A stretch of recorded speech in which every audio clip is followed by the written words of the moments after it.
Salut à tous, un petit mot rapide pour vous signaler que cet épisode n'est pas un épisode classique où on traite de l'actu, mais un épisode spécial où on se concentre sur un sujet très spécifique. Vous allez voir, c'est un sujet qui n'est pas forcément un sujet auquel on s'attendrait, mais j'espère qu'il va vous intéresser. C'est un domaine qu'il est bon d'aller explorer. Donc c'est un épisode spécial un petit peu comme ceux qu'on avait fait sur l'hygiène et la sécurité informatique à l'époque, ou la vie à Shenzhen, ou le spécial sur la blockchain. Donc c'est une chose qu'on fait de temps en temps. Et puis là, comme c'est le 5e épisode de ce mois de mai, je me suis dit que c'était l'occasion de faire ça. On met l'actu un petit peu en pause. Entre parenthèses, pour les patriotes, n'oubliez pas que voilà, de temps en temps il y a 5 épisodes par mois, donc n'oubliez pas d'aller faire vos réglages comme toujours dans les paramètres de votre compte Patreon si vous le souhaitez. Et voilà, on a donc cet épisode spécial. La semaine prochaine, il y aura la WWDC d'Apple, donc plein de news pour les Apple fanboys et pour énerver les anti-Apple. Donc on sera de retour dans une petite semaine avec l'actu. Mais pour le moment, voici cet épisode spécial sur... Bon, vous le savez, hein, c'est sur l'agriculture et la tech dans l'agriculture. J'espère que ça vous intéressera et à très vite. Bonjour à tous et bienvenue sur le Rendez-vous Tech, l'émission qui explore et qui vous résume de manière compréhensible toute l'actualité tech, internet et gadgets.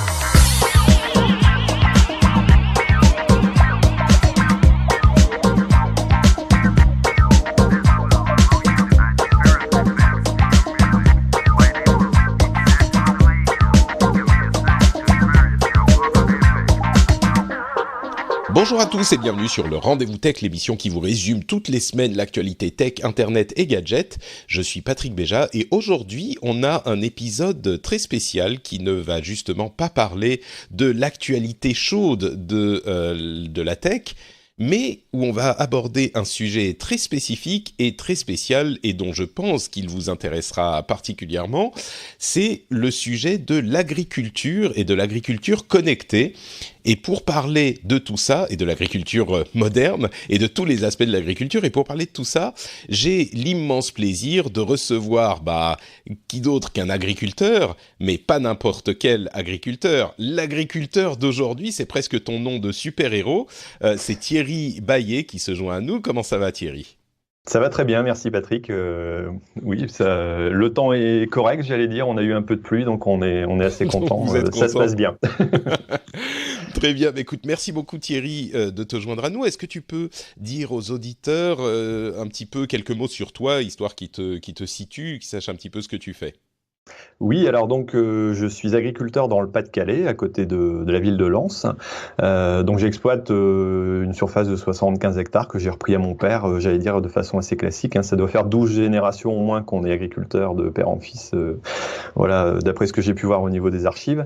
Et donc je cultive de la betterave, de la pomme de terre, de la carotte pour l'industrie essentiellement, vu qu'on a un secteur industriel assez développé en Hauts-de-France, et puis un peu de céréales et depuis quelque temps une activité en bio, donc avec 4 autres collègues, donc une diversification bio et aussi une activité de centre équestre, pension de chevaux qu'on a développé quand je me suis installé il y a une vingtaine d'années maintenant, quoi. D'accord, donc tu couvres quand même pas mal de domaines. Alors je parlais un petit peu de ton nom de super-héros d'agriculteur, d'agriculteur d'aujourd'hui. Est-ce que, bon, j'imagine que tous les agriculteurs ont plus ou moins à voir avec la tech aujourd'hui, on va en parler, la manière dont ça a évolué, mais est-ce que tu peux nous dire pourquoi toi tu t'y intéresses, qu'est-ce qui t'a amené à t'intéresser aux applications de la tech dans ton domaine professionnel ? Alors je pense que c'est un peu ma nature d'être curieux et puis j'allais dire de m'intéresser à tout ce qui est technologie. Déjà quand j'étais gamin, j'ai eu la chance que mon père m'achète un ordinateur. J'ai eu un Commodore 64 à l'âge de 9 ans. Donc, tu vois là tout de suite ça va parler à certains auditeurs, effectivement. Je pense. Ensuite je suis passé à l'Amiga. Voilà, donc j'ai toujours été très attiré par l'informatique et la technologie. Pour autant je suis pas programmeur du tout, mais j'aime bien tout ce qui est bricolage aussi, voilà, je bricolais dans mon bureau régulièrement.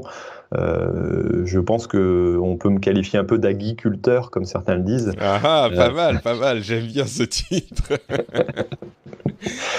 Voilà.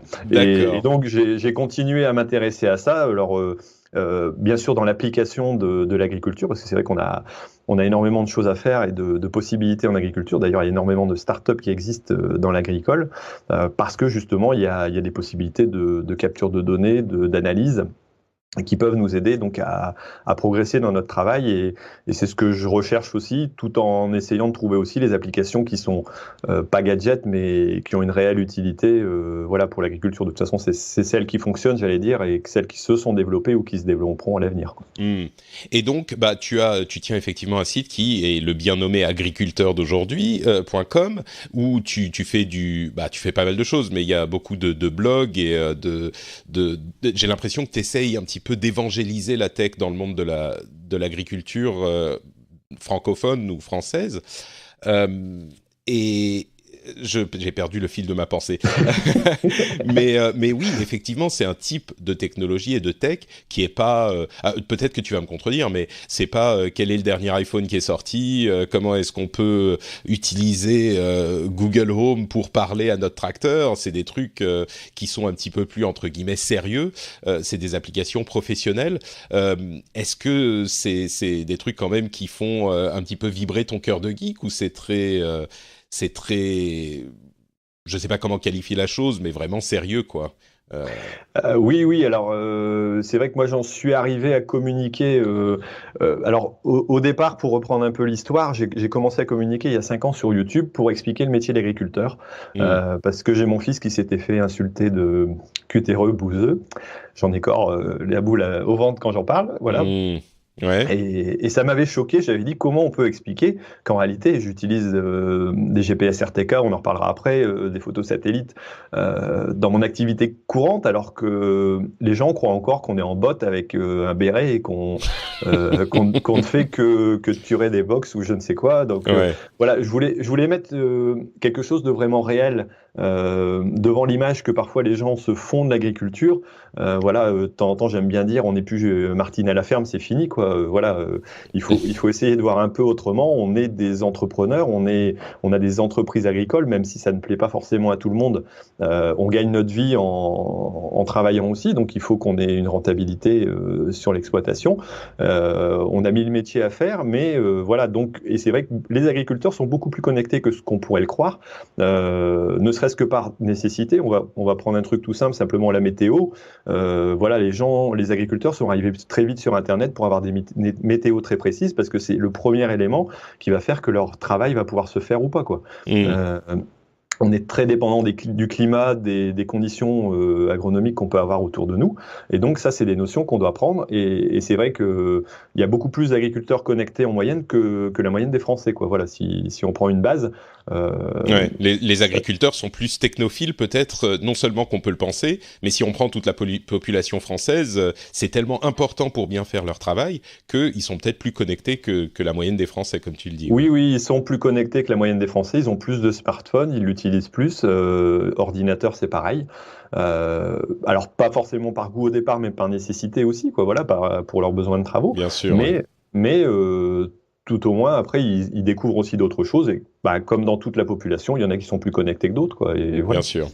Écoute, on va parler de tout ça et j'espère qu'on va pouvoir un petit peu faire découvrir à d'autres personnes comme toi, tu as commencé à le faire il y a quelques années, ce métier et comment il est technologique aujourd'hui. On va parler bien sûr d'agriculture connectée, de plein de moyens de se connecter honnête, mais pas seulement pour l'agriculture elle-même, pour la communication, les relations entre les agriculteurs, les relations avec les clients, etc. On va parler de plein de choses. Mais pour commencer, peut-être, fais-nous un petit topo rapide sur la manière dont la technologie, et peut-être que la technologie est plus le terme approprié, mais la modernité a fait évoluer l'agriculture en 2-3 minutes, sur le 20e et le 21e siècle. Quel rôle ça a joué ? Oui, alors c'est vrai qu'il y a eu un bond énorme au XXe siècle. Alors il faut savoir qu'au début, donc dans les années 1900, on devait encore avoir à peu près 90% de la population qui était dans le monde rural, et on est arrivé à la fin de ce siècle avec seulement 10%. On a complètement inversé, je pense. Voilà, je n'ai pas les chiffres exacts, mais ça ressemble à ça. Beaucoup d'entre nous, des auditeurs, je suppose, ont un grand-père, arrière-grand-père, voire au-delà, qui a été agriculteur à un temps donné, parce que pour nourrir la population, il fallait énormément de main-d'œuvre. Et donc, ça a été j'allais dire quelque chose de très important. Alors, on a eu la révolution, j'allais dire économique et technologique, qui a fait que les industries ont commencé à avoir besoin de main d'œuvre, et ils sont sortis un peu du milieu agricole, donc pour aller dans les villes, tous ces gens-là. Et par contre, on a vu aussi, certainement plus après la guerre, donc 39-45. La technologie arrivait, alors c'était tout simplement des tracteurs qui remplaçaient les chevaux. Moi, mon père a commencé, il est né en 35, il a commencé sa carrière à travailler avec des chevaux, et puis il a continué donc avec des tracteurs. Donc ça, c'est arrivé suite un peu au détournement des usines après la guerre. C'est-à-dire que les usines qui ont construit des chars ont ensuite construit des tracteurs. On avait les structures, donc on a essayé de les utiliser. Un autre biais qui est arrivé, c'est qu'on avait créé des usines de produits chimiques pour la guerre, et ils ont été aussi détournés pour repartir sur des produits pesticides. Alors, je sais que c'est très, j'allais dire, c'est très controversé maintenant, l'utilisation de produits de ce type-là, mais il faut savoir que ça a permis, et ça permet encore de donner, j'allais dire, aux gens maintenant une alimentation qui est relativement de qualité, qui est aussi en quantité. Voilà, on a fini les famines, quoi. On les connaissait encore au début du siècle ou au siècle précédent. Donc, Justement, peut-être que c'est un petit détour, mais je peux te poser la question. On a effectivement, comme tu le dis, une image qui évolue bien sûr de la manière dont on utilise tous ces différents outils. Les pesticides sont effectivement controversés, et l'agriculture bio est mise en avant. Sans parler de la controverse elle-même, parce qu'évidemment on ne va pas résoudre ce problème, mais quel regard est-ce que vous portez, vous agriculteurs? Je suis sûr qu'il y a des opinions diverses, mais vous portez sur ces choses-là. Est-ce que vous avez aussi chez vous, tu disais que vous commencez de l'agriculture bio également, mais quel regard est-ce que vous portez sur toutes ces choses-là? Est-ce que c'est, ah oui, à l'époque, un petit peu comme on voit la différence entre le pain fait en usine et le pain fait par l'artisan boulanger avec amour, il se lève à 4 heures du matin pour faire son pain le matin pour les gens qui vont venir. Tu vois, est-ce qu'il y a quelque chose de vrai et quelque chose de faux ou d'artificiel dans toutes ces choses? Ou est-ce que quand même, comme tu le dis, les gens se rendent pas compte de ce que serait l'agriculture sans ces pesticides et ces moyens modernes, même si, oui, aujourd'hui, on a le luxe de pouvoir se permettre de se dire, j'aimerais bien de l'agriculture bio aussi, dans certains cas, quoi. Oui, alors je pense, voilà, on oublie vite, l'humain oublie vite, je pense, les conditions que ses grands-parents ou arrière-grands-parents ont pu avoir à un moment donné. Ce qui se passe, voilà, c'est que tout simplement, à un moment donné, Hop, je suis obligé d'arrêter mon téléphone, ça va aller mieux. C'est pas grave, ça il n'y a pas de souci. Voilà. Tu me disais que ton chien allait peut-être venir dire bonjour à un moment aussi. Donc, peut-être aussi traverser la cour, parce que je suis juste à côté du bureau des écuries, donc il se peut qu'il y ait quelqu'un qui passe. Ça fait partie des risques du direct, on va dire. Il n'y a pas de souci. Bon, et donc, non, tout simplement pour rappeler que voilà, on oublie facilement les avantages qu'on a acquis. Récemment, je lisais un bouquin qui disait oui, c'était mieux peut-être avant. Oui, c'était mieux peut-être avant, mais maintenant on est dans des maisons chauffées, on a de l'électricité, on se nourrit à sa faim. On a vraiment énormément d'avantages. Bon, on a trouvé d'autres problèmes. On a des problèmes, voilà, peut-être de nerfs, de tout ce qu'on veut, de stress. Mais on a quand même gagné beaucoup, et j'allais dire, les besoins principaux sont quasiment couverts, quoi. Qui maintenant, alors je dis pas qu'il n'y a pas des problèmes, des gens qui meurent de faim, voilà, ça existe encore malheureusement, mais pour la plus grande partie de la population, au moins en Occident, oui, on est. Voilà, on n'a quasiment plus ces problèmes-là, quoi, sauf, j'allais dire, des cas marginaux un petit peu, mais et ça, on a oublié aussi que l'agriculture intensive, pour la nommer comme ça, a permis quand même de développer ça. Alors il faut savoir que la France, avant les années 50, n'était pas autoproductrice, donc elle n'arrivait pas à produire... Autosuffisante, ouais. Autosuffisante, pardon. Elle n'arrivait pas assez à produire pour nourrir les Français. Et ça a été un défi de la faire évoluer, ce qui s'est fait progressivement. Et maintenant, on est exportateur de produits. Alors voilà, on en est arrivé à une telle évolution que on revient un petit peu en arrière. Et maintenant, l'écologie passe devant, ce qui est très bien. Hein.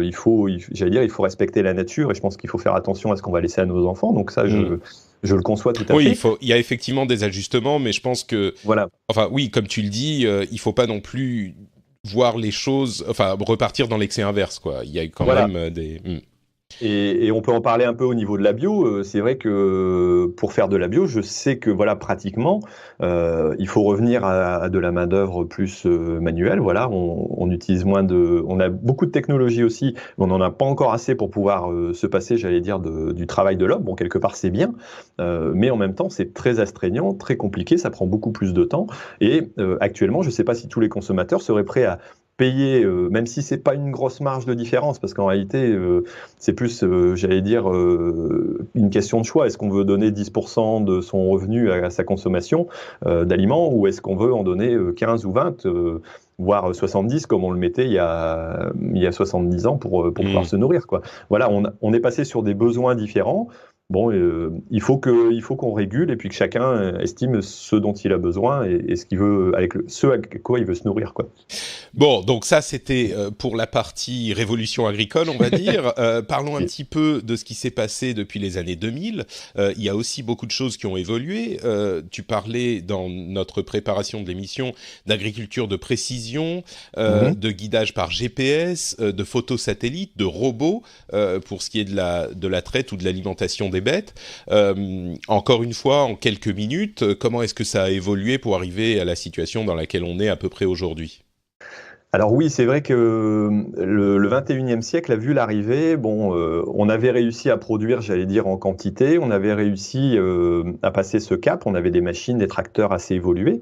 Et il fallait la technologie a permis d'apporter d'autres avantages. Alors, on va parler du GPS. C'est vrai que ça a été pas mal utilisé et c'est très utilisé en agricole. Alors, ce qu'on appelle le RTK, j'ai plus le terme en anglais, mais donc c'est du GPS de précision, donc qui est corrigé tout simplement par une borne qui se trouve au sol.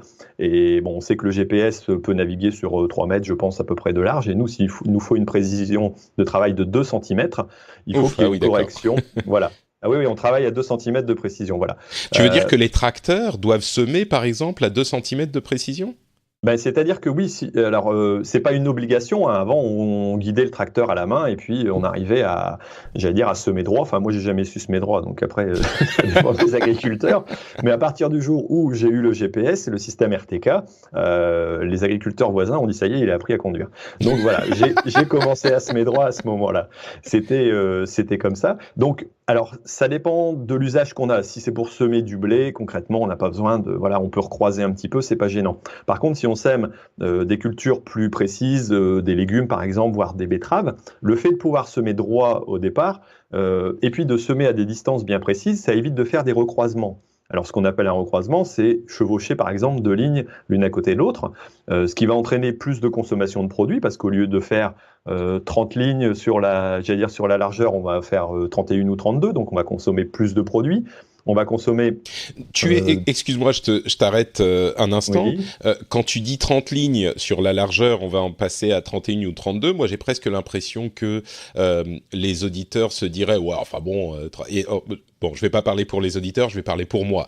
Je me dirais bon, 31, 32, ça va, quoi, c'est pas la fin du monde. Mais ça fait quand même sur toute une exploitation. Je m'en étais pas vraiment forcément rendu compte, mais ça compte, quoi. Au final, si tu fais 30 lignes, il faut faire 30 lignes, pas 32, quoi. Voilà, si jamais on en fait un peu plus, bah forcément, c'est du coût de produit en plus, éventuellement, ça peut être de la semence, c'est du temps de travail, c'est du carburant. Donc voilà, Donc le GPS aide vraiment à limiter, à rogner à la marge finalement, ou je sais pas si on peut dire que c'est rogner, oui, mais... Voilà. Après, c'est pas le seul avantage. C'est un des premiers avantages qui peut être utilisé. On indique entre 3 et 5% de gains en moyenne d'intrants global. On a moins de recroisement. Qu'est-ce que tu appelles les intrants ? Alors les intrants, c'est tout ce qu'on utilise pour faire pour faire une culture, c'est-à-dire de la semence. Ça va être de l'engrais, ça va être du produit, ça va être éventuellement du travail. Donc voilà, c'est ce qu'on appelle un intrant. C'est ce qui rentre dans la production d'une culture. D'accord. Voilà. Et donc, ensuite, ce GPS va nous permettre aussi d'éviter en bout de champ de recroiser aussi, donc on va encore gagner un petit peu. Il va nous permettre aussi d'avoir moins de fatigue, parce que lorsque on ne conduit pas le tracteur, on ne le guide pas, on n'est pas concentré donc sur une ligne précise. Enfin, à la fin d'une journée, on dit oui, ça peut paraître aussi ridicule, mais à la fin d'une journée, être concentré sur une ligne, c'est comme si on était enfin, j'imagine quelqu'un qui est dans l'autoroute dans des bouchons, il va être plus fatigué que si la route est vide et qu'il n'y a personne et que ça va tout seul, quoi. Voilà. On a un peu le même problème, quoi. Du coup, ça veut dire que le GPS, c'est le tracteur qui est guidé tout seul. Donc toi, tu es au volant pour le cas où il y a un truc qui va pas bien et peut-être pour tourner. Mais c'est le tracteur se conduit tout seul. Il est, bon, pas autonome, mais enfin, il est en cruise control sur la ligne droite. C'est ça Voilà, c'est ça. le Il est en guidage cruise control sur la ligne droite. Il existe des systèmes qui pourraient être entièrement automatisés, mais c'est pas encore développé chez nous. D'ailleurs, il y a des problèmes d'autorisation aussi. Ça va arriver peut-être avec les voitures plus vite, donc on aura peut-être des autorisations là-dessus. Mais pour l'instant, de toute façon, pour contrôler le travail quelque part, il faut encore un humain, quoi. Il y a pas de doute. Par contre, on facilite le travail. Si on a ce même GPS sur une moissonneuse-batteuse, au lieu d'avoir un écart de 50 cm sur la barre de coupe, on va prendre les 50 cm en plus. Donc ça veut dire qu'à la fin d'une saison, on aura gagné une demi-journée de moisson aussi. Donc c'est toujours du gain de temps. Alors c'est vrai que ça peut paraître peu, mais c'est toujours un avantage. Après, il y a cette histoire de fatigue qui est quand même importante. Certains agriculteurs travaillent 12, 15 heures parfois, 18 par jour à certaines périodes pour réaliser certains travaux, pour des semis par exemple. Donc là, ça compte au niveau fatigue, c'est intéressant. Et puis après, on va pouvoir les utiliser aussi derrière. Si on a un semis droit, on va repasser par exemple une bineuse, donc un outil qui va venir se rapprocher de la plante le plus près possible pour pouvoir gratter le sol et enlever les mauvaises herbes. Et donc si on a une trace droite, l'outil derrière va avoir une trace droite aussi et sera plus facile à guider. D'accord. Bon, écoute, je pense qu'on a à peu près une idée de ce que ça a donné depuis. Et ça, là, on parle plus ou moins du début des années 2000, hein, donc c'est relativement récent. Avant ça, on n'avait pas tous ces outils. Non. Tu parlais également de photos satellites, etc. On va peut-être pas passer trop de temps là-dessus parce qu'on va arriver maintenant qu'on a mangé nos petits pois et on a bien les bases. On va peut-être pouvoir parler. On va arriver aux frites et on va parler de ce qui nous intéresse vraiment nous geeks que nous sommes. Les questions d'agriculture vraiment moderne et connectée, comme tu l'as appelé. Donc lançons-nous. En quoi, peut-être un petit mot quand même avant ça sur le fait que un agriculteur, comme on l'a un petit peu évoqué, c'est vraiment un entrepreneur. On a énormément de choses à gérer. Tu me parlais de comptabilité évidemment, de questions réglementaires, la nutrition, la surveillance, le commerce, la mécanique, l'électricité, etc. Donc il y a plein de choses à prendre en compte. En quoi est-ce que la tech peut aider pour tout ça ? Tu parlais de l'utilisation des smartphones, par exemple. Enfin, je te laisse expliquer. Nous qui sommes geeks, qui utilisons nos smartphones, qui nous posons des questions sur Facebook et sur l'informatique, comment on avait appelé ça, la technologie portée et l'Internet des objets, en quoi est-ce que tout ça s'applique à ton métier, à toi ? Oui, alors c'est vrai qu'on a un métier qui est très varié, très complexe, mais à la fois très intéressant. Moi, c'est un métier que j'adore parce que du 1er janvier au 31 décembre, je ne fais quasiment jamais la même chose d'un jour à l'autre. Dans mes journées, je ne fais pas non plus la même chose. Alors c'est à la fois très intéressant, mais c'est aussi complexe parce qu'il faut apprendre et connaître beaucoup de choses. Alors donc il faut qu'on se renseigne, donc on a tout l'aspect renseignement. Il faut qu'on surveille ces cultures. Il faut qu'on calcule, par exemple, des doses d'engrais, parce que bon, quand on parle d'utilisation d'engrais, nous, notre objectif, c'est d'utiliser le minimum possible, parce que ça a un coût, concrètement, c'est économique. C'est un intrant, évidemment, tu vois. Maintenant, je connais les termes, donc je peux la péter un peu. Tu vas pouvoir t'installer bientôt agriculteur, je pense.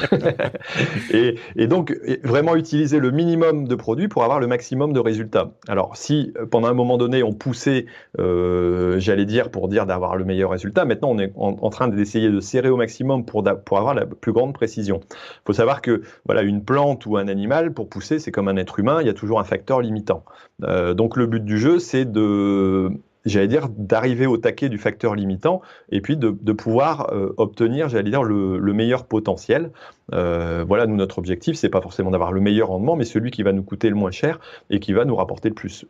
À la fin de l'année, c'est ce qui nous restera dans notre caisse. Donc, tous ces outils qui arrivent progressivement vont nous permettre justement, suite aux connaissances qu'on a pu avoir sur la plante ou sur l'animal, je parlais plutôt sur la plante parce que je m'y connais un peu plus là-dessus, mais on va réussir à savoir les besoins exacts, que ce soit en eau par exemple, que ce soit donc aussi en engrais, que ce soit en produits de traitement, et utiliser vraiment les doses minimum pour arriver à ce que la plante puisse s'épanouir correctement, et puis donner le maximum j'allais dire, de ses fruits. Il faudra surveiller aussi les maladies, parce que les plantes ne sont pas indemnes de maladies, c'est pour ça aussi qu'on du coup, quand tu parles d'alimentation et de besoins en eau, etc., ça veut dire que vous mettez, techniquement, parlons un petit peu technique, vous mettez des capteurs dans le sol tous les quelques mètres ou tous les quelques centaines de mètres pour voir le taux d'humidité ou les besoins d'irrigation. Ça se passe comment concrètement ? Alors oui, je vais donner un exemple. Donc, je suis utilisateur depuis 3 ans d'une solution qui est développée par une start-up qui a permis donc d'utiliser un système qui était ancien, qui était connu. Hein. Donc, tout simplement des capteurs tensiométriques que l'on place dans le sol à 30 ou 60 cm de profondeur et qui vont permettre de déterminer l'humidité du sol. Alors, en fonction de ça, on va renvoyer les données sur une plateforme. Les données vont être calculées suivant un modèle, un algorithme qui a déjà été créé déjà dans le passé et qui sait que quand un type de sol précis, parce qu'il faut rentrer beaucoup de données quand même, hein, un type de sol précis qui contient autant de pourcents d'argile, autant de pourcents de calcaire, de sable, voilà, si il émet une donnée qui donne X, je sais pas, ça veut dire qu'il va être à tel niveau d'humidité dans le sol. Voilà, le pourcentage d'humidité dans le sol. Et en fonction de la plante qu'on a au-dessus, de la variété, de l'espèce, on va savoir à partir de quel moment elle risque d'être en stress hydrique. Donc, c'est-à-dire qu'elle va se retrouver à un moment donné à dire, si j'ai pas d'eau, moi j'arrête de pousser et voir, je commence à dépérir.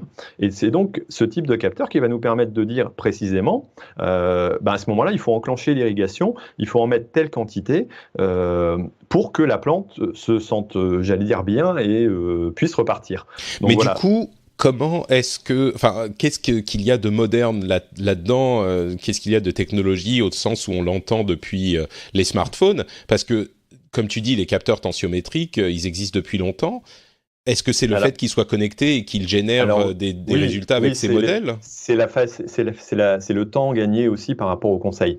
Avant, il fallait aller mettre ces capteurs, aller mesurer donc ça, il fallait rentrer les données sur un tableau, faire le calcul, et puis on avait on avait le résultat. Le problème, c'est que aller dans chaque parcelle pour aller faire ça, même si on en a qu'une ou deux, ça va nous prendre 1 heure ou 2 heures, on va devoir refaire les calculs, et puis on est des humains, au bout d'un moment, si c'est contraignant et que, j'allais dire, on n'a pas forcément beaucoup de temps pour le faire, on va dire, c'est tout. Je continue à l'empirique, je mets mon doigt en l'air, je vérifie la température de l'air et puis j'y vais, quoi. Et du coup, ils sont connectés, vous avez quoi ? Vous avez des réseaux Wi-Fi qui sont avec des bornes de relais sur les parcelles, ou comment vous faites pour connecter alors je ne connais pas les termes, mais ça utilise des débits basse fréquence. Donc c'est des types de réseaux spécifiques Ouais, c'est des réseaux, j'ai plus le nom, je sais pas, c'est pas Skyforce, mais je pense pas. Bon, c'est un nom dans ce genre-là. Donc c'est un réseau bien particulier. C'est une solution propriétaire, quoi, qui connecte tous ces appareils. Et donc ça permet, j'allais dire, aux capteurs d'avoir des batteries relativement légères, parce qu'on va envoyer tous les 10 minutes ou un quart d'heure simplement une petite donnée. Donc c'est des capteurs qui ont une autonomie de 2-3 ans, voire 5 ans. Donc ça, c'est déjà un avantage, parce que il faut que ce soit pas trop compliqué à gérer non plus. Ces données-là vont être gérées donc par une plateforme, et c'est la plateforme qui va faire entièrement le calcul et renvoyer, alors soit sur l'ordinateur, soit éventuellement au smartphone, en disant alerte, d'ici 2 jours, il faut commencer à arroser parce que votre plante va être en stress hydrique. Donc t'as quand même des prévisions à 2 jours, et tu reçois genre l'alerte sur ton smartphone comme tu recevrais une alerte Facebook, quelqu'un a liké votre post, quoi. Tout à fait. On a ces possibilités-là. Après, on a aussi un tableau de bord qu'on peut aller voir. En général, un agriculteur connecté, quand il se lève le matin, il va checker toutes ces plateformes. Donc, il va voir l'humidité dans ses sols, il va voir la température, il va voir la météo, il va voir ses comptes en banque. Voilà. Donc, grosso modo, c'est ça. On va essayer de savoir exactement ce qui se passe dans notre champ. pour dire, maintenant, je vais prévoir mon intervention. On dit être entrepreneur, c'est prévoir, voilà. Donc, il faut absolument pouvoir prévoir au plus, plutôt que d'attendre que le moment qu'on voit la plante flétrir pour pouvoir l'intervenir, parce que sinon, il est trop tard, quoi. D'accord. Mais du coup, moi, en tant que technophile, je me dis, mais du coup, si tu as la donnée du fait qu'il faut commencer à arroser, pourquoi est-ce que tu connectes pas aussi tes petits arroseurs automatiques tu vois, et que tu lances l'arrosage tout seul, et du coup, toi, t'as rien à faire, t'es devant ta télé à jouer sur ta Xbox, quoi.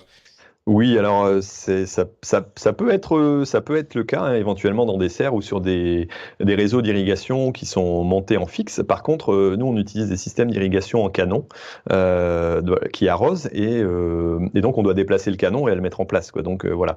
Mais pourquoi du coup, est-ce que ça veut dire que dans certaines exploitations, certains types d'exploitations, c'est pas possible d'utiliser des trucs en fixe ou?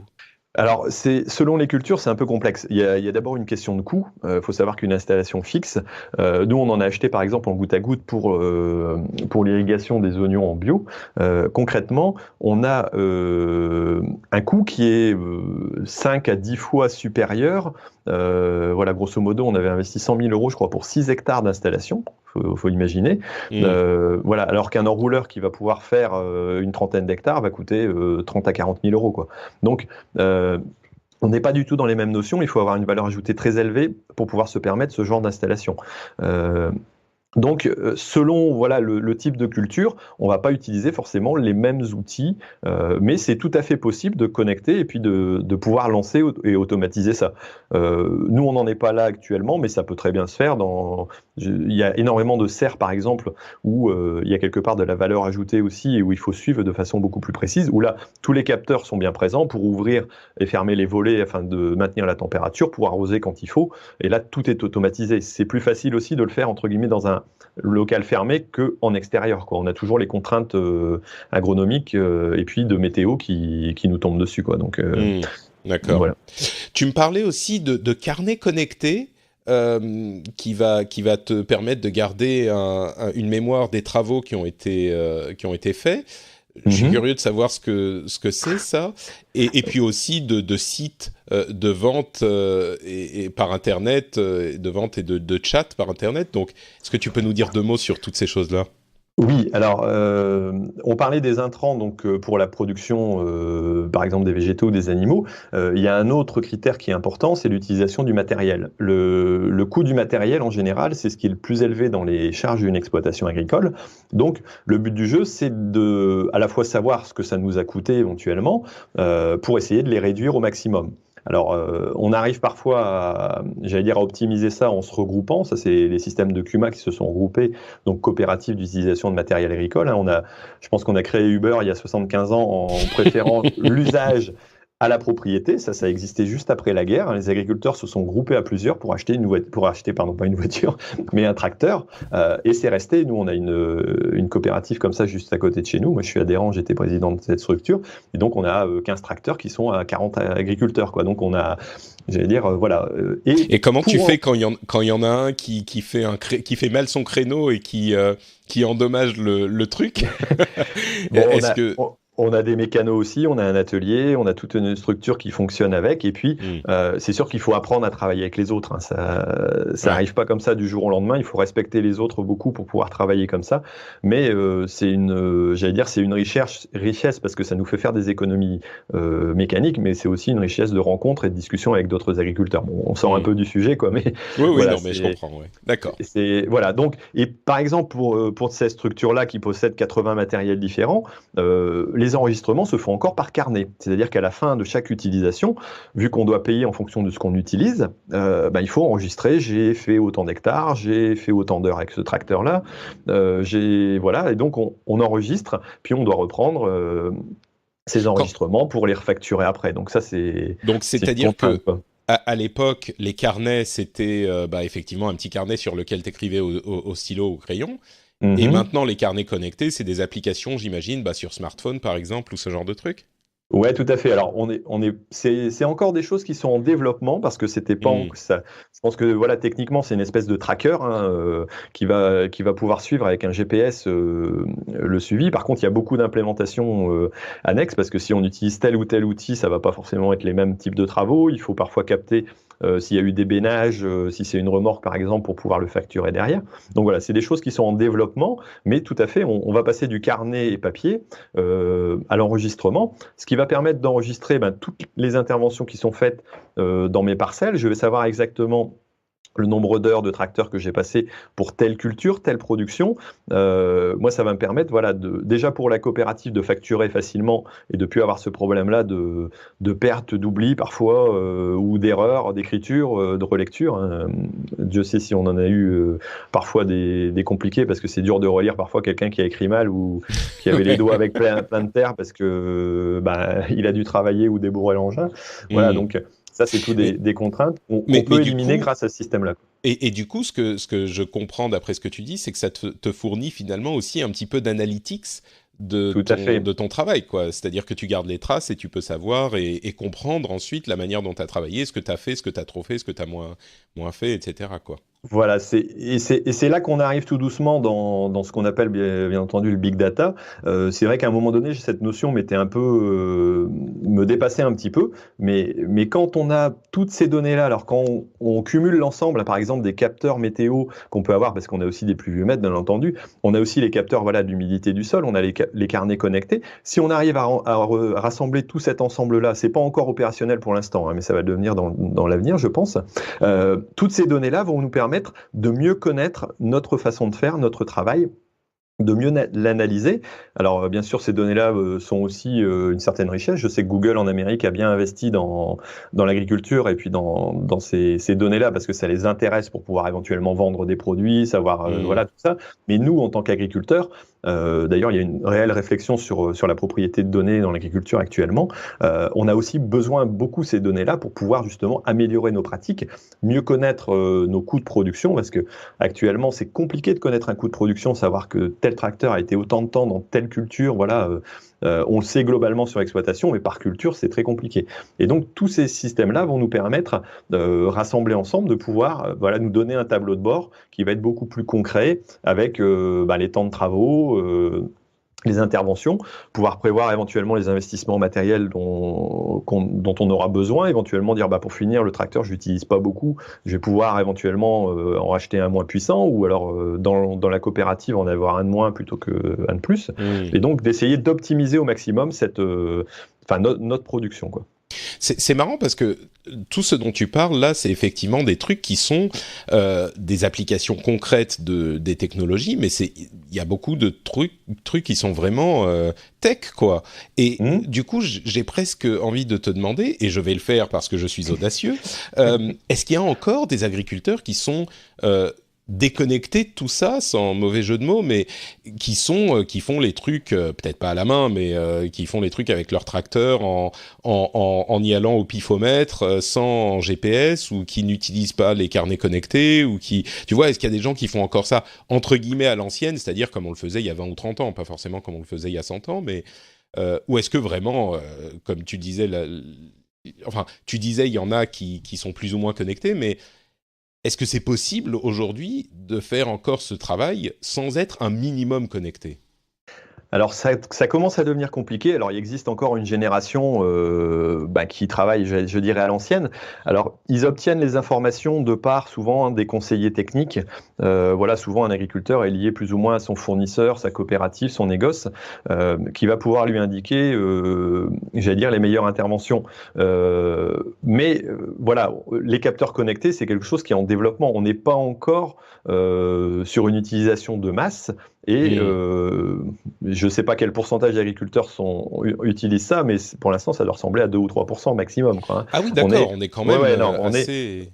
Et voilà, donc ça j'imagine que reste quand même limité, quoi. c'est le type de travail que tu fais toi d'évangélisation et avec ta communication sur le net, où tu essayes justement de dire aux gens, bah voilà, ce type de produit, ça vous permet de faire ça, de gagner du temps ou de l'argent sur tel et tel type d'opération. Et c'est ça dont tu essayes de parler, je pense. Oui, oui, c'est ça, oui, j'essaye de montrer un peu. Après, il faut que chacun y voit son intérêt parce que la contrepartie de toutes ces nouvelles technologies qui sont très intéressantes, c'est qu'elles ont un coût forcément, hein. Hmm. Donc à un moment donné, il faut savoir aussi si la rentabilité est là. Investir dans des capteurs, ça peut être voilà, 1500, 2000 euros. Alors, parfois, on les récupère très vite, hein. Il suffit d'avoir 2 ou 3 interventions qui ont été mieux placées pour pouvoir avoir un résultat qui sera positif. Le problème, c'est qu'on le sait qu'après coup, et on le sait, j'allais dire à peine, on a du mal à mesurer, j'allais dire, le bienfait de ce qu'on a pu faire voilà, au niveau du résultat, parce voilà, on ne travaille pas dans une industrie. Dans une industrie, on va dire, bah, si on utilise telle machine, on va gagner 3 secondes pour chaque pièce, donc on va avoir un rendement qui va être supérieur. En agriculture, vous avez beau mettre tout ce que vous pouvez, j'allais dire, au niveau technique, si jamais le soleil ne veut pas luire au bon moment ou si alors il brûle, tout, tout est gâché, quoi. On arrive au Hmm. facteur limitant, donc à un moment donné, on ne peut pas tout maîtriser. Donc D'accord. c'est là où il faut bien voir l'intérêt. Donc certains agriculteurs ne sont pas prêts à s'investir dans ce type de technologie. Certains n'en ressentent pas le besoin non plus, hein. Sur certaines productions, on ne va pas investir des sommes énormes pour pouvoir savoir si on va produire un peu plus de blé ou pas, parce que la valeur ajoutée derrière n'y est pas. Donc D'accord, je comprends. voilà, il faut relativiser. Euh, c'est Ouais. voilà. D'accord. Bah, tu parlais aussi de la connexion entre les différents acteurs par Internet. J'imagine qu'il y a une certaine époque, bah, il fallait, enfin, à vrai dire, je sais même pas, il fallait aller au salon de l'agriculture et puis prendre les contacts des fournisseurs et des clients et ensuite les rappeler par téléphone et envoyer des fax. Aujourd'hui, évidemment, tout ça se fait par Internet. Ça a dû être un changement hyper important. Est-ce que ça a transformé aussi ton métier et votre secteur? Alors oui, oui, c'est vrai que les possibilités de connexion plus rapides, bah avant c'est pareil, hein, comme tout le monde on avait le téléphone mais à la maison, donc bah, dans la journée il fallait bien organiser sa journée pour ne pas se faire coincer aussi, donc ne Ah oui, serait-ce j'y que ça, pensais même pas, oui, effectivement. le téléphone portable est très vite arrivé chez les Hmm. agriculteurs comme une nécessité, quoi. Et j'allais dire, même les agriculteurs là, les moins technophiles sont arrivés relativement rapidement à un téléphone portable, ne serait-ce que bah voilà, pour pouvoir communiquer. Vous êtes dans un champ, il vous manque un sac pour pouvoir finir votre culture, ou vous devez appeler votre voisin pour venir vous donner un coup de main. Donc ça, c'est très important. Donc les Euh, agriculteurs ont adopté le téléphone portable, là encore, peut-être plus rapidement que euh, le reste de la population. je Quand ils suppose, le oui, de par la pouvaient, quand ils nécessité de le travail, pouvaient quoi. avec le réseau, mais oui. Ouais, Hmm. ouais. Voilà, parce que c'est vrai que la limitation bah, du téléphone fixe, ben forcément, c'était une contrainte, hein. Hmm. On a développé aussi les fax. Moi, je me rappelle en 92, mon père a créé l'Acuma, la première commande qui avait été faite, c'était une commande de fax pour justement pouvoir communiquer entre l'Acuma et puis les adhérents, et puis entre les adhérents éventuellement. Donc voilà, c'était quelque chose de sympa. On pouvait envoyer une feuille de papier, une facture, un récapitulatif, un compte rendu. Donc ça, c'était une avancée aussi, hein. On n'a pas eu de Telex, c'était pas, c'était pas chez nous. Voilà. Après, il y a eu bah, l'arrivée aussi du Minitel qui a permis de créer certains sites agricoles, les météos entre autres, hein, qui ont été fort utilisés par les agriculteurs. Et bien entendu, l'arrivée d'Internet qui bouleverse quand même pas mal l'organisation, dans le sens où maintenant toutes les données dont on a besoin, voilà, les météos, les sites de renseignement, les firmes phyto, les labos d'analyse, tous les sites de conseil aussi qui peuvent exister pour optimiser, j'allais dire, son travail. Maintenant, on y a accès directement, voilà, que ce soit par email ou alors tout simplement directement sur un site qui peut exister, quoi. Donc Donc, ça a été une grosse évolution aussi de nos pratiques, quoi. et ça, bon, dans ce domaine, je pense que l'évolution a été comparable à ce qu'on a pu connaître dans d'autres domaines. Tout à fait. C'est vrai que j'y pensais pas. On oublie tellement vite, mais c'est vrai il fut une époque où, bah, pour trouver quelqu'un à contacter, c'était les pages jaunes ou l'appeler les gens qu'on connaissait. Ouais. Tout à fait. Maintenant, on Mais est passé à Twitter ou c'est Facebook. ça. Mais quand même, ça a dû fluidifier les relations comme partout ailleurs, fluidifier dans le sens où bah, c'est plus facile de trouver un bon prix pour avoir je sais pas, un fournisseur qui va te fournir ce dont tu as besoin, les intrants, non pas les intrants c'est tout, mais les semis par exemple, non, les semences Mhm. dont tu as besoin. Euh, Mais du coup aussi, les clients vont pouvoir comparer les prix beaucoup plus facilement et la concurrence doit devenir encore plus féroce, quoi.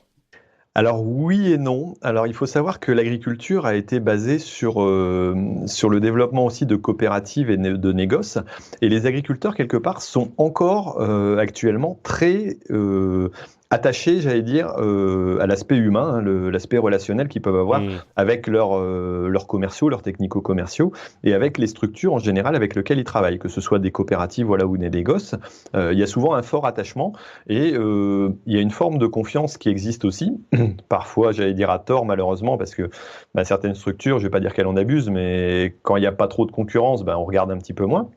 Et Mais puis, enfin, mm, ça me surprend ce que tu dis parce que on a quand même beaucoup comment l'image de la grande distribution justement qui abuse de sa position et qui paye très mal les fournisseurs finaux, c'est-à-dire les agriculteurs. J'aurais pensé que c'était, enfin je sais pas, peut-être à cause ou grâce à Internet que ce genre de choses est possible, mais tu as l'air de dire que les channels, les canaux de commerciaux ne changent pas trop et n'ont pas changé à cause d'Internet. Est-ce que ça devrait justement, est-ce que Internet devrait aider à débloquer cette situation? Ou est-ce que c'est un bénéfice justement qu'on n'utilise pas trop Internet parce que les gens se font confiance et se vendent au bon prix? Ça me surprend. alors, il est certain que l'arrivée d'Internet a permis l'arrivée de nouveaux opérateurs un peu différents. Certains sites spécialisés vendaient simplement de l'outillage ou des choses relativement simples, de l'équipement, mais ils sont passés à l'achat de céréales éventuellement. Ils sont passés aussi à la vente d'engrais, donc de semences. Donc, on a des concurrences quand même qui sont plus élevées. Quand je disais qu'il y a encore une certaine confiance, je pense qu'il reste quand même pas loin de 90% des agriculteurs qui ne vont pas forcément aller regarder beaucoup ailleurs que ce qu'ils ont l'habitude de faire. Alors par confort, par sécurité, parce qu'ils ont le conseil derrière aussi du technicien qui va pouvoir les aider j'allais dire, à réaliser correctement tous leurs travaux. Donc c'est un espèce de package, mais qui est en train de se casser parce que justement, il y a des nouvelles lois qui sortent et des nouvelles règles qui vont être mises en place qui vont séparer le conseil et la vente. Donc là, il y a des structures comme les grandes coopératives qui sont un peu en difficulté là-dessus parce que quelque part, la vente se faisait parce qu'il y avait un bon conseil.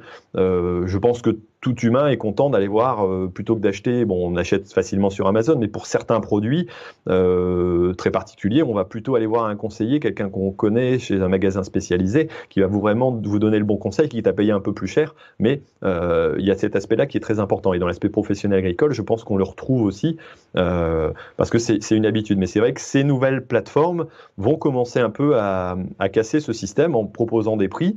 Et puis, si au début on y jette un petit œil, on va dire ah bah ouais, mais si je peux récupérer 5 euros la tonne sur mes 100 tonnes, ça sera pas perdu, ça sera toujours Hmm. ça. Et donc, je pense que progressivement, on va faire évoluer un peu cette mentalité-là, quoi. Mais du coup, moi, je pensais plus simplement à la vente. C'est-à-dire qu'une fois que tu Oui. as produit tes trucs, tu vends, en tant qu'agriculteur, ça doit être intéressant d'aller chercher sur une plateforme qui va te connecter à des gens de ta région, de ton pays, ou Mhm. peut-être même, on va dire raisonnablement, on peut imaginer le continent, voire même le monde entier. Peut-être que tu vas trouver des gens qui vont avoir besoin de ta production et peut-être en faisant quelque chose de plus spécifique, qui seraient prêts à payer un peu plus. C'est pas des choses qui se passent, ça? Alors si ça se passe, mais sur des marchés qui sont assez spécifiques et des marchés de niche. Hmm. Faut bien comprendre que, comme moi, quand je suis producteur, quand je produis des carottes, Ouais, t'es pas le seul à je, produire des carottes, on va je dire. suis pas le seul à produire des carottes. Par contre, il y a Hmm. très peu d'acheteurs. Faut se le rappeler. Souvent, on est quand même lié par contrat à des industries parce que Hmm. on peut pas produire sans savoir à qui on va vendre. Ça serait quand même ça serait quand même complexe. Certains le font, mais il y a toujours un risque. Hein. Si le marché s'effondre, voilà, on est coincé. Et puis, ce sont des gros volumes qu'on n'a pas forcément rendus accessibles, j'allais dire, à la population locale. Ça marche très bien ces histoires de vente et ça a été vraiment très développé, que ce soit en local par les systèmes de plateforme. Hein, on en a quelques-unes qui existent, qui fonctionnent bien, de vente de paniers de légumes, voilà, mais ça reste sur des productions plutôt maraîchères, plutôt spécifiques.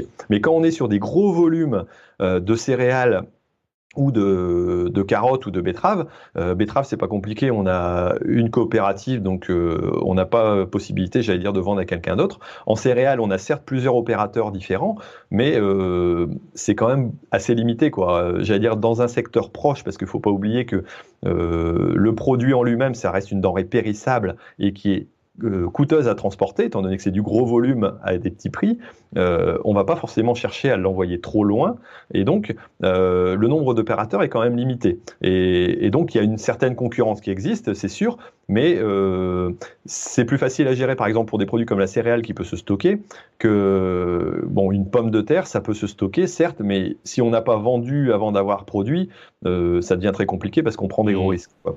Et justement, tu évoquais les sites de panier. Okay. Moi, j'ai utilisé la ruche qui dit oui pendant un moment. J'imagine que tu connais. Ça, ça a l'air effectivement d'être quand même pour des petites exploitations, des trucs très spécifiques. Ça demande tellement de. C'est plus du maraîchage, oui. D'accord. Bon, parlons un petit peu de l'avenir du coup.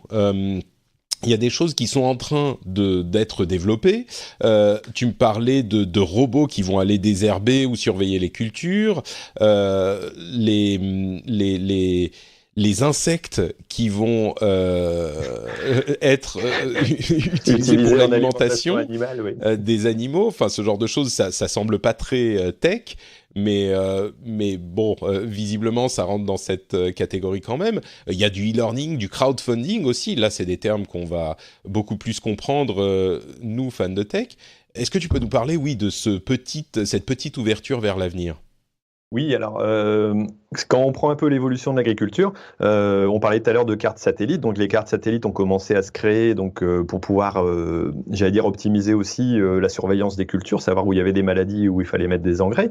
Ensuite, on est passé un peu à des choses qui se rapprochent du sol de plus en plus. On est voilà au niveau des drones, par exemple, qu'on utilise régulièrement pour faire des cartographies aussi de parcelles afin d'optimiser ses apports d'engrais, par exemple. On a de la modulation là-dessus avec des pesées embarquées. Et puis on arrive à des choses. Attends, tu vas trop vite.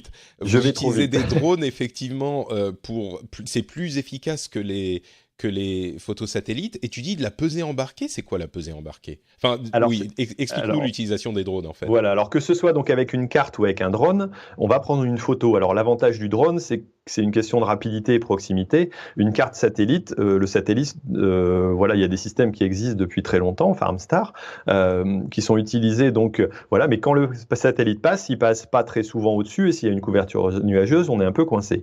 Donc Voilà, donc ça fonctionne, mais il faut le prévoir bien à l'avance.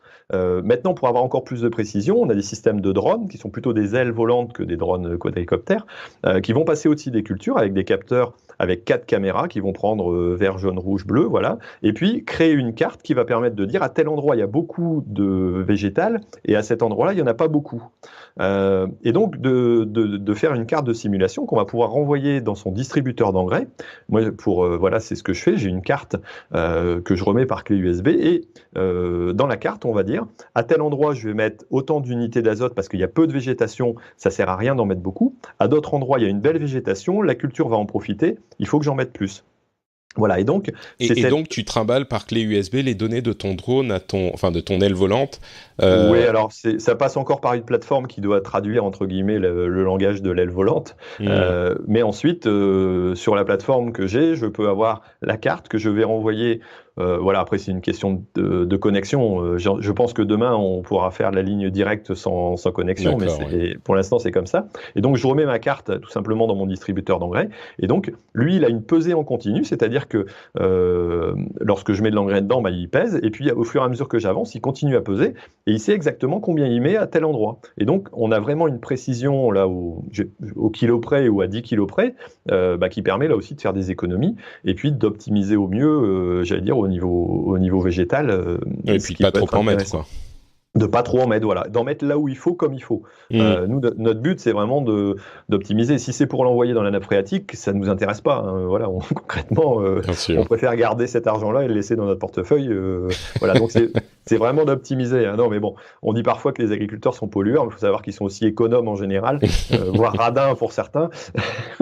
tout simplement parce on roule pas forcément sur l'or, où on a un métier sur lequel il faut travailler précisément. Donc voilà, on évite de dépenser trop. Donc ces technologies-là peuvent nous y aider. Et donc quand on parlait d'évolution, c'est vrai que les drones nous ont permis de nous rapprocher. Et maintenant, ce qu'il faut, c'est pouvoir dire, on va désherber uniquement à l'endroit où il y a la mauvaise herbe. Ça sert à rien de désherber partout, clairement. Donc dans ce cas-là, on peut avoir un robot qui est posé sur le sol, sur roue. Il y en a qui sont en développement. Là, on est plutôt dans le développement. C'est pas encore tout à fait fonctionnel. Et on va pouvoir, le robot a une caméra, il va pouvoir détecter et faire la différence entre une betterave et puis une mauvaise herbe, et donc aller traiter uniquement la mauvaise herbe. Donc là, ça va nous permettre de diminuer l'utilisation de produits, donc polluer moins, faire des économies, c'est toujours ce que cherche l'agriculteur, et puis pouvoir le faire automatiquement, quoi. Donc ça, c'est des robots qui existent en développement, et il y en existe d'autres qui ont des systèmes de caméra aussi, mais qui eux ont des systèmes mécaniques qui vont aller détruire la mauvaise herbe, soit en tournant carrément autour de la plante. Il y a des systèmes de robots qui tournent autour des salades, donc qui repèrent la salade, et donc ils vont tourner autour pour pouvoir bien nettoyer tout ce qui est autour, pour éviter qu'il y ait une mauvaise herbe qui vienne pousser au-dessus et puis lui faire de l'ombre, ou lui prendre son eau ou son nutriment. Et donc ça, c'est des choses... Mais du coup, ça se fait comment, le désherbement, quand on n'a pas la possibilité d'avoir ces technologies je sais pas, c'est chimique pour tuer les mauvaises herbes, vous y allez à la main? Oui. Oui, c'est chimique. Alors, c'est chimique pour tuer les mauvaises herbes quand on est dans le conventionnel. Ça peut être en bio à la main, lorsqu'on n'a pas l'utilisation de certains produits, on n'a pas l'utilisation de produits. Donc c'est vrai que les robots seront plus vite rentables, à mon avis, en agriculture biologique, parce que tout simplement, c'est là où il y a le plus de main-d'œuvre. Pour l'instant, en agriculture conventionnelle, on n'est pas encore limité à ça. Bon, demain, il faut savoir que on va nous limiter de plus en plus dans l'usage des produits. On le sait concrètement.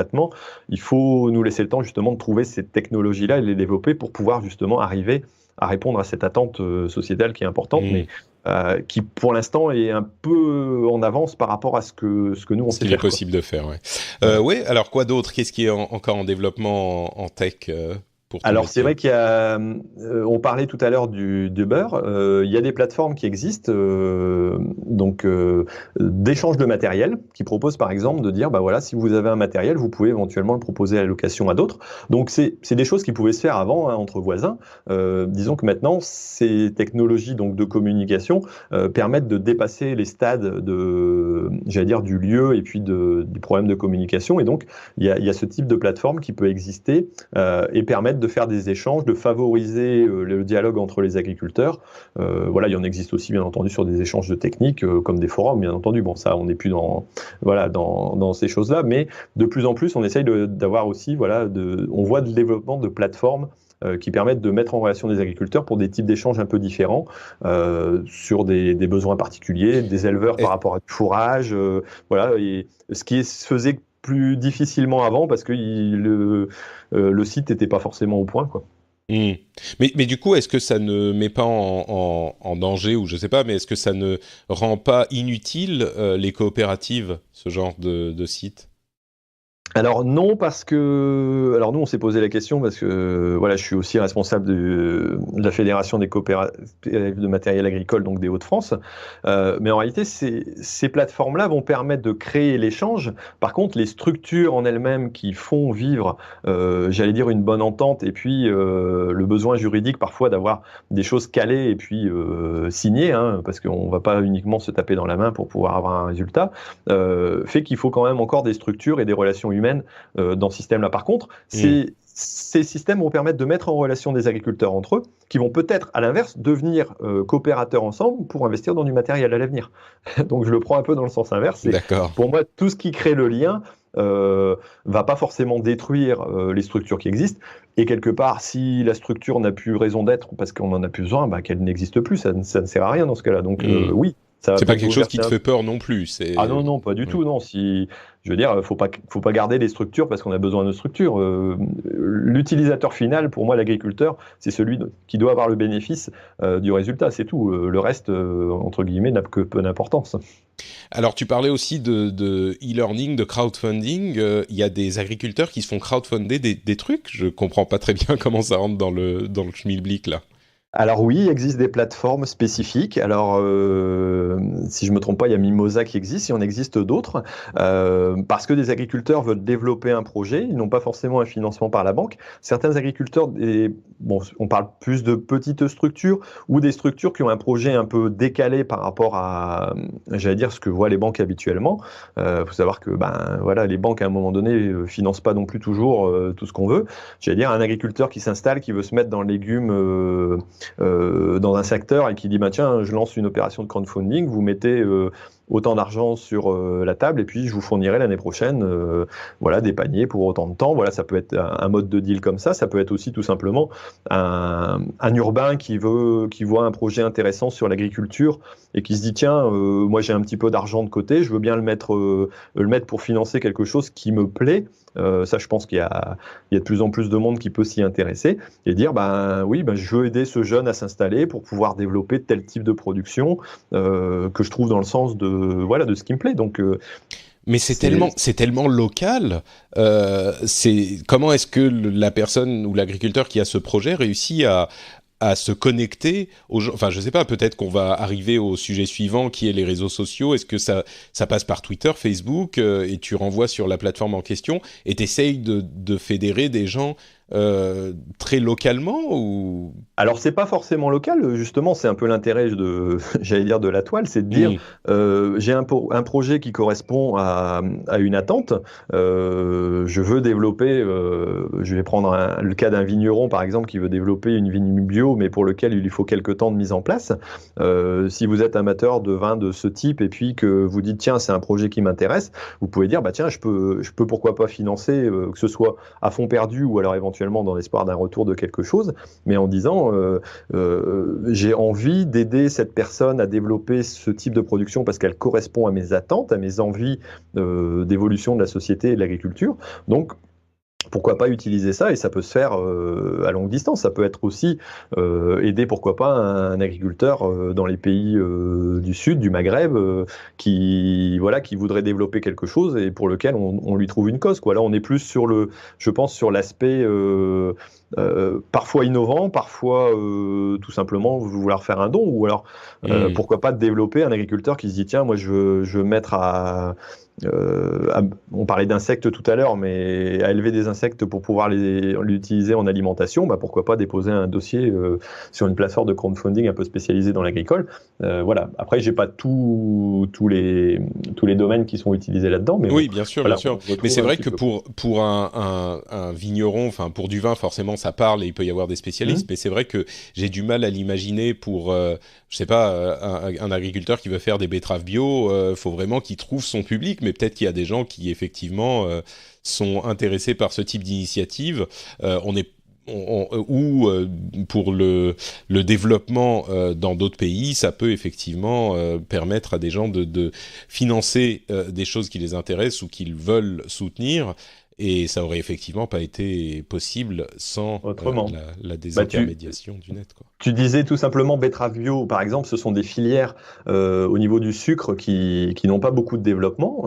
Il existe de la canne à sucre en bio. Par contre, en betterave sucrière, ça n'existe pas. Il n'existe quasiment pas d'installations qui sont capables de les traiter. Voilà, justement, pourquoi pas dire à un agriculteur, dit tiens, moi je vais recréer une petite sucrerie pour mes betteraves bio. Vous êtes intéressé par manger du sucre bio, ben pourquoi vous ne développeriez pas un investissement dans ce type d'installation? C'est pas idiot du tout comme idée. D'accord. Ouais, on peut imaginer même par exemple des restaurants de qualité qui veulent se fournir en produits dont ils savent d'où ils viennent. Tout à fait. Peut-être que ce genre de choses peut. D'accord. Bah ça se crée de plus en plus aussi, hein. On n'a pas trop parlé des plateformes de commerce, voilà. Mais c'est vrai que les plateformes de panier, on a parlé de la ruche qui dit oui, il existe beaucoup d'autres types, voilà, de plateformes qui mettent en connexion des agriculteurs et puis des urbains ou des consommateurs tout simplement, qui veulent retrouver du local, pas forcément du bio, mais des produits locaux qui sont produits près de chez eux, dont ils peuvent vérifier la qualité éventuellement. Qui veulent toucher un petit peu. Il y a une partie de la population qui s'intéresse à ça. Et donc, ces plateformes aussi mettent, tout simplement en contact. Il suffit de chercher, je cherche des paniers bio dans mon secteur. Une plateforme va pouvoir vous mettre en relation avec un producteur ou un site de vente ou un regroupement, une coopérative, voilà, qui va pouvoir vous proposer ce que vous cherchez, quoi. Et je reviens à cette question que je t'ai déjà posée en fait, mais dans ce contexte, est-ce que les agriculteurs du pays sont au courant de ce genre d'initiative? Est-ce qu'ils s'y intéressent? Est-ce que ils ont une attitude, on va dire, volontaire par rapport à ce genre de truc? Ou alors est-ce que c'est quand même, pour la plupart des gens, beaucoup de minutie d'aller regarder sur ces domaines qu'ils connaissent pas vraiment, sur Internet, sur le fonctionnement. Enfin, je dis ça, c'est peut-être une sorte de préjudice que j'applique encore, mais est-ce que c'est trop de prise de tête et qu'ils n'ont pas envie de mettre les mains dans ce cambouis virtuel parce qu'ils ont déjà les mains dans le cambouis et dans la terre en réel, quoi. Je suis curieux de Oui. savoir comment l'attitude qu'ils ont par rapport à tous ces trucs. Oui, alors moi je vais prendre un exemple que je connais bien vu que c'est le mien. Il y a quelques années, on m'a proposé des terres pour cultiver en bio. C'était il y a 7 ou 8 ans. On a une commune, un maire, donc je suis sur la commune de Los Angeles. Le maire est connu parce qu'il est très écolo, mais pour moi dans le bon sens. Il y a pas c'est pas péjoratif. Et il veut du pragmatisme, donc il a dit à un moment donné, il a pu reprendre une exploitation d'une douzaine d'hectares. Je veux mettre des terres à disposition des agriculteurs qui veulent se lancer dans la bio. Concrètement, moi, à cette époque-là, j'ai dit non. Pourquoi? Parce que quand vous êtes agriculteur, que vous avez déjà beaucoup de travail, que vous faites plutôt des productions type industrielle, voilà, de la pomme de terre, de la carotte, de la betterave, que vous avez des contrats et que ça fonctionne, aller rechercher, j'allais dire, des difficultés, parce que la production bio est quand même très technique, aller rechercher des difficultés en plus et se donner encore plus de travail, à un moment donné, tout le monde n'est pas prêt à faire des changements. Voilà. C'est comme si parfois on me dit, bah oui, mais pourquoi vous passez pas tous à la bio? C'est comme si on demandait à tous les chauffeurs de taxi de repasser au pouce-pouce, quoi. À un moment donné, certains adorent faire du vélo ou bien de la marche à pied, mais tout le monde n'en est pas non seulement capable, n'en a pas les capacités techniques, et puis ça demande énormément de changements. C'est un peu ce qui est difficile à faire comprendre parfois à la population. Je vais redonner un autre exemple. Un hectare d'oignons bio demande 600 heures de travail, un hectare d'oignons conventionnels demande 15 heures de travail. C'est ce genre de proportion. Ah, oui, ça, voilà. Bon, dans l'oignon, on est dans l'extrême parce que ça demande vraiment énormément de travail. D'accord, Je suis ok. d'accord. Mais c'est toujours, il y a toujours un décuple de 5 à 10 fois. Donc, il faut comprendre que quand on a une exploitation, ou alors il faudrait embaucher 10 personnes, mais si on embauche 10 personnes, il faut les suivre. Voilà, donc il y a toute une remise en question qui est vraiment très compliquée, quoi. C'est comme si on demandait à un constructeur d'avions tout à coup de construire des bateaux du jour au lendemain. C'est pas facile, ouais. Il faut changer toutes ces structures, quoi. Mais voilà. Mais du coup, là, on parle vraiment de l'attitude presque sociétale, mais il y a aussi le danger de se voir dépasser parce qu'on n'a pas su prendre le train en marche, qui est à prendre en compte, surtout quand la situation est... j'ai pas l'impression que... Comment dire ? J'ai pas l'impression d'avoir le même son de cloche venant de toi que je l'ai en général dans, je sais pas si c'est les médias ou les gens qu'on entend le plus, mais les agriculteurs ont l'air de dire qu'ils sont souvent en grande difficulté. Toi, tu as l'air de dire que oui, c'est pas évident, mais on n'est pas dans une situation qui nous pousse à aller chercher autre chose parce que là, ce qu'on fait, ça fonctionne quand même plus ou moins bien. Mais est-ce qu'on n'a pas justement ce danger de se voir complètement dépassé? Tu avais l'air de dire que tu faisais du coup maintenant aussi du bio, donc peut-être que donc, tu t'y voilà, es mis plus tard. Donc Mais... je m'y suis mis un peu plus tard. Donc c'est vrai que dans mon évolution, voilà, à un moment donné, j'ai dit oui, mais mon système commence à devenir compliqué. Les prix ont baissé, les contrats, c'était pas forcément évident parce que la grande distribution, j'allais dire, comprime les industries compriment ce qui reste, c'est-à-dire les agriculteurs, et donc c'est compliqué, quoi. On a des marges qui sont quand même relativement minimes. Donc je me suis posé une question et je me suis dit, est-ce qu'il ne faut pas que je me remette en cause? Et donc je me suis dit, bah, tiens, cette possibilité-là qui nous a été offerte à l'époque par la commune, avec d'autres collègues, on s'est mis à plusieurs, dans ce cas-là on s'est organisé ensemble parce qu'on a dit tout seul ça va être compliqué, on a dit ok, on se lance et on y va. Donc on y est parti et c'est comme ça que je suis rentré progressivement en bio et je convertis maintenant tous les ans. J'ai un objectif dans 5 ans d'avoir, j'allais dire, converti une bonne partie de l'exploitation. Donc j'ai changé, j'ai changé mon avis parce que c'est vrai que le paradigme a changé aussi parce que c'est vrai que l'agriculture a beaucoup de difficultés. Alors quand on parle du lait, quand on parle de toutes les productions industrielles, certains s'en sortent bien. Voilà, c'est certain qu'il y a des productions qui fonctionnent encore, mais il y a quand même une compression depuis quelque temps qui est très très difficile à vivre. Et donc voilà, les agriculteurs réfléchissent à des changements. Bon, par contre, de là arriver à changer complètement et à tout se passer en bio quelque part, il faudrait pas parce qu'on aurait le marché et puis on se retrouverait dans le même problème à côté. Mais tu mets pas tous tes œufs dans le même panier petit à petit, quoi. Voilà, mais il faut y aller progressivement. Bon, moi, c'est le pari que j'ai pris avec des collègues en disant, bah, il faut qu'on s'y intègre, qu'on voit, on a testé, parce que ça prend plus de temps, parce que c'est plus technique, parce qu'on change son système. Mais du coup, est-ce que la tech peut t'aider à faciliter un petit peu la chose par rapport à ce que tu disais je crois que tu disais c'était il y a 7 ans qu'on t'avait proposé cette première possibilité. Est-ce que depuis les choses ont un petit peu évolué pour faciliter les exploitations bio? Ou est-ce que c'est pas vraiment rentré en ligne de compte? Ça rentre un peu en ligne de compte. On n'est pas encore, j'allais dire, dans des assistances qui sont suffisantes pour pouvoir se dire, tiens, ça y est, je peux passer du jour au lendemain en bio et puis ça va aller tout seul. Non, on a des évolutions, on a des matériels qui nous permettent de mieux pratiquer, mais c'est pas forcément de la haute technologie. On reste encore sur une partie manuelle. Bon, voilà, il y a ces histoires de robots qui arrivent tout doucement, qui, à mon avis, vont pouvoir permettre de faciliter les choses. Donc il y a quelque chose à l'horizon, quoi. Voilà. Moi, là, ce matin, concrètement, on a été remettre en route. Moi, j'ai été remettre en route avec des collègues. On est à 14 personnes actuellement à désherber dans les champs d'oignons, donc tous les matins de 7h à 13h, voilà, il y a 2 postes. Et ces personnes-là doivent à la main, voilà, alors sur un lit de désherbage, alors si vous avez l'occasion d'aller voir sur internet, vous tapez lit de désherbage ou bed weeder, c'est tout simplement une espèce de soucoupe volante, donc une grande tente avec des roues, c'est déplacé par l'électricité, il y a des panneaux solaires au-dessus, et donc on a des personnes qui sont allongées sur le ventre et puis qui vont désherber petit à petit toutes les mauvaises herbes. Mais voilà, non, mais c'est impressionnant, effectivement. Ça reste ça reste tout à fait manuel. Bon, on a un peu amélioré les choses avec un meilleur confort, voilà. Mais ça reste techniquement très simple. Hein, c'est pas de la haute technologie. Par contre, c'est vrai que je pense que c'est très compliqué à développer. Il faut gérer, bien entendu, l'humain. Voilà, gérer 14 personnes tous les matins.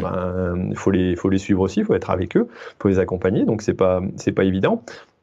Et je tiens à dire que quand on cherche sur Internet lit de désherbage, le premier lien vers lequel je tombe, j'ai testé avec le mode incognito de Google sur Chrome, c'est le lien vers ta vidéo. Donc bien joué.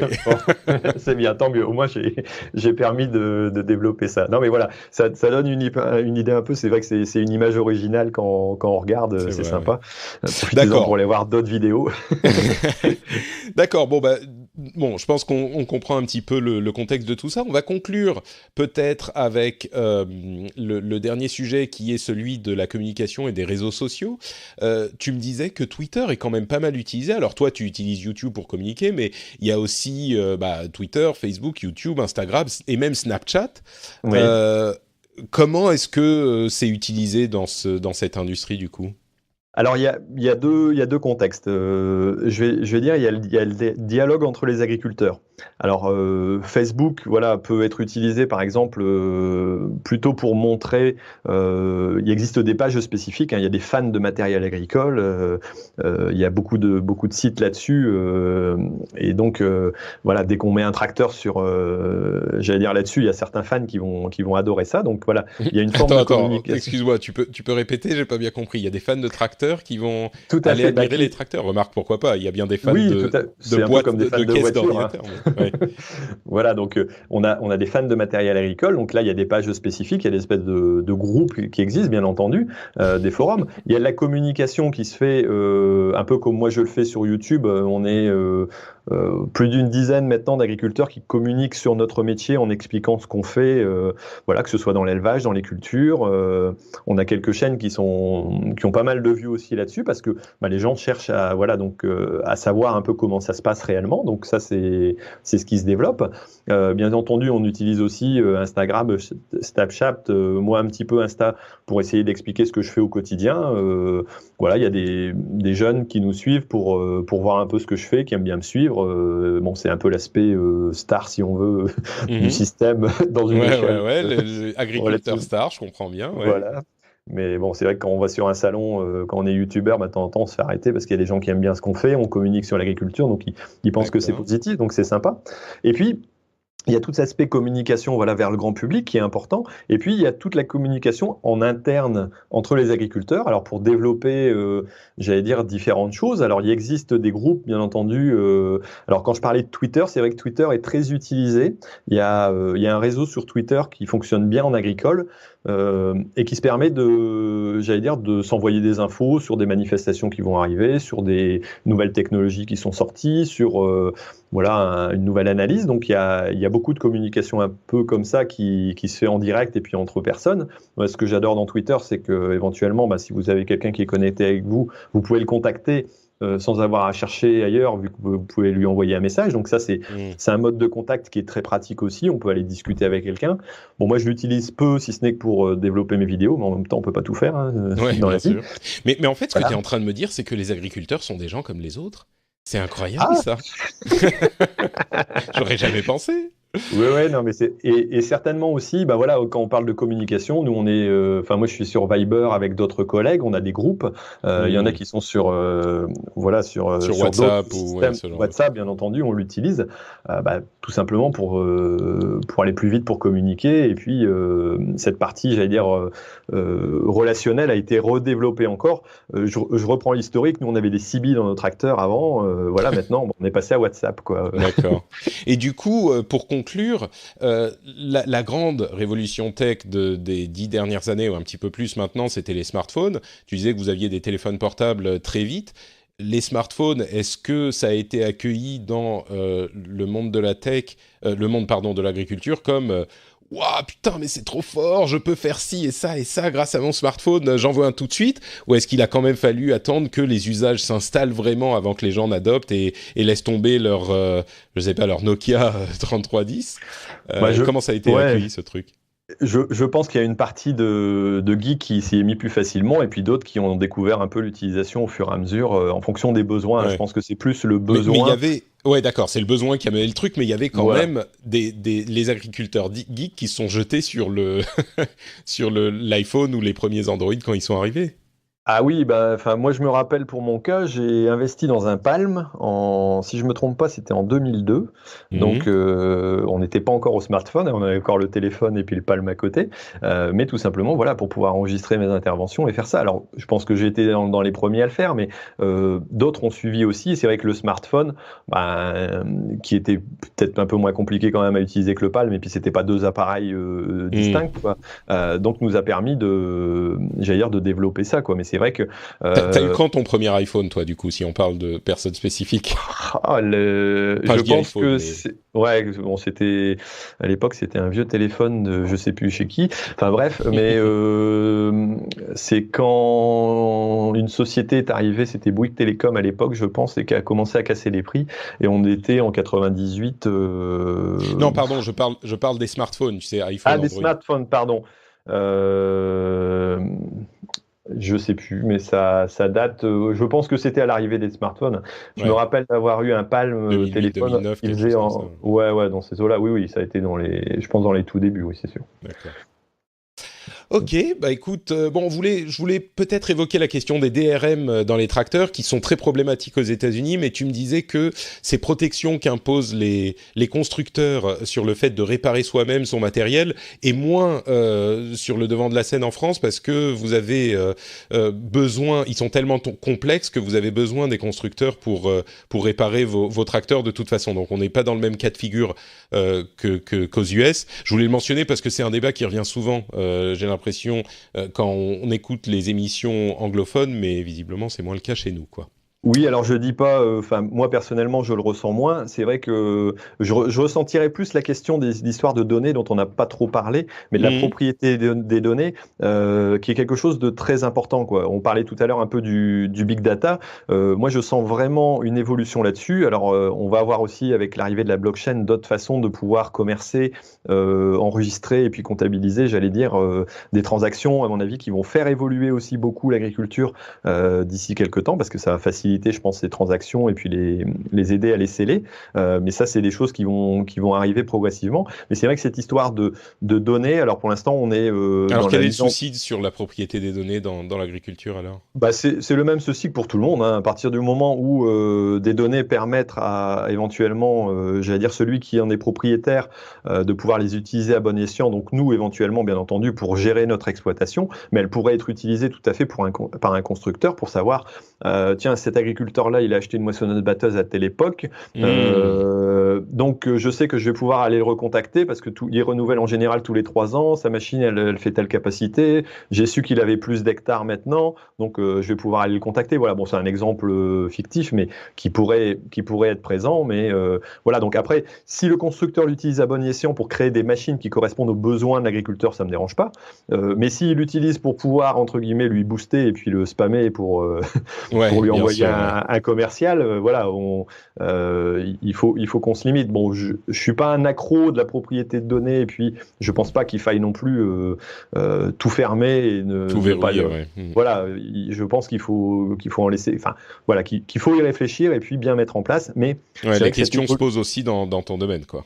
oui, oui, tout à fait. C'est un gros sujet parce que tout simplement, ben, les données en agricole, c'est énorme. Un agriculteur, déjà ce que nous, voilà, on utilise en plateforme. Si je regarde sur mon navigateur, j'ai je ne sais pas combien d'anglais parce que j'utilise énormément de plateformes différentes. Voilà. Hmm. J'espère que ça va se réduire après et qu'on aura quelque chose de plus concret. Mais ça, je pense que ça va évoluer avec le temps. La plateforme unique qui permet de tout faire. Mais bon, ça, c'est peut-être le rêve de tout le monde, je sais pas, mais peut-être qu'il n'en faut pas non plus parce que sinon Ouais, ça c'est va être tout trop centralisé, rigide ouais. ou Hmm. trop centralisé. Mais bon, voilà, cette histoire de données, il faut arriver à ce qu'on puisse les utiliser, que tout le monde puisse les utiliser, mais à bon escient. Voilà, donc c'est une grosse réflexion qui existe dans le milieu agricole actuellement. D'accord. Bon, bah très bien. Écoute, c'est sur ça qu'on va du coup conclure notre épisode. Merci beaucoup d'avoir passé un petit peu de temps avec moi pour nous expliquer un petit peu ton monde et la manière dont la tech est utilisée dans ton monde. On l'a mentionné plusieurs fois, mais est-ce que tu peux nous le rappeler et nous dire où les gens peuvent te retrouver s'ils veulent en savoir un petit peu plus? Alors oui, donc vous pouvez me retrouver sur la chaîne YouTube donc Agriculteur d'aujourd'hui. J'ai aussi donc un site internet qui s'appelle agriculteurdaujourd'hui.com. Après, on peut me retrouver sur d'autres sites, mais bon, si vous allez sur ces sites-là, vous aurez les coordonnées éventuellement. Donc voilà, vous pouvez aller voir des vidéos. Il y en a plus de 450 actuellement, donc vous avez le choix en tapant le sujet qui vous intéresse. Voilà, betterave, Très bien. carottes, pommes de terre, semis, récolte. Vous pouvez découvrir l'agriculture en long, en large et en travers et dans les technologies aussi, quoi. Voilà. C'est parfait. Bah merci beaucoup. Donc c'est Agriculteur d'aujourd'hui. Merci beaucoup Thierry d'avoir été là. Pour ma part, c'est Note Patrick sur Twitter et sur Facebook et sur Instagram. C'est Note Patrick partout. Vous pouvez retrouver cette émission sur frenchspin.fr. Vous retrouvez aussi le rendez-vous jeu là-bas, l'émission qui parle du jeu vidéo. Et alors si tout va bien, je ne sais pas très bien quand je vais diffuser cette émission. Normalement, ça sera à la fin mai, ce qui veut dire qu'on est juste avant l'E3. Et l'E3, c'est le grand festival, la fête du jeu vidéo. Donc le rendez-vous jeu sera hyper actif. On aura une grosse émission où on va vous parler de toutes les nouveautés qui ont été annoncées pendant ce salon. Donc n'hésitez pas à aller vous abonner à ce podcast aussi. C'est le rendez-vous jeu, c'est très simple. Et puis bien sûr, un grand merci aux patriotes qui soutiennent l'émission, qui payent pour que l'émission existe. C'est un crowdfunding en son genre aussi. Donc si ça vous intéresse, n'hésitez pas à aller regarder sur patreon.com/rdvtech. Le lien est dans les notes de l'émission aussi. Et un immense merci à tous ceux qui choisissent de soutenir l'émission. On vous remercie tous de nous avoir écoutés et on vous donne rendez-vous donc la semaine prochaine pour un épisode classique où on parlera d'actualité tech. Ciao à tous!